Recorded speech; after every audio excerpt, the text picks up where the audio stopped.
President Obama recently announced a campaign to attempt to destroy the Islamic State in Iraq and Syria. We will degrade and ultimately destroy ISIL.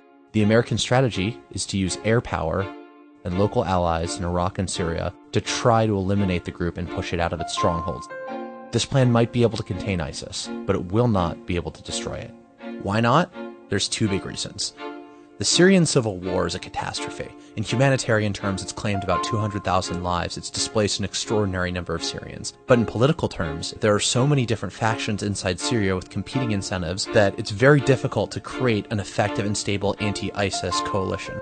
ISIS is powerful. It's defeated al-Qaeda in Syria, it has defeated Bashar al-Assad, and has defeated moderate Syrian rebel groups on the battlefield right now. The moderate rebels, which Obama is going to support, are very weak, and even training 5,000 or 6,000, as his plan seems to call for, won't be enough in order to defeat ISIS, a force that the CIA estimates between 20,000 and 31,500. Let's move on to Iraq.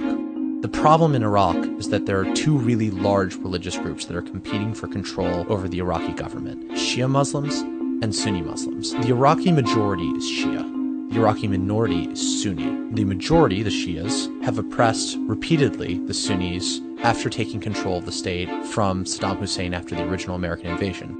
That is fueling ISIS's power because Iraqi Sunnis flock to ISIS. They don't trust the government to maintain their basic rights, and they're willing to try out ISIS rule rather than the central government's rule. The US needs to turn Sunni Iraqis against ISIS, otherwise ISIS will have cities to hide in and a large supply of recruits in order to replenish itself. Since 9/11, the United States has not destroyed a single major jihadi group. And the reasons that they exist have to do with politics, rather than a lack of military force to counterbalance them alone. It's hard to imagine that the United States will have its first success with ISIS, one of the strongest jihadi groups we've ever seen.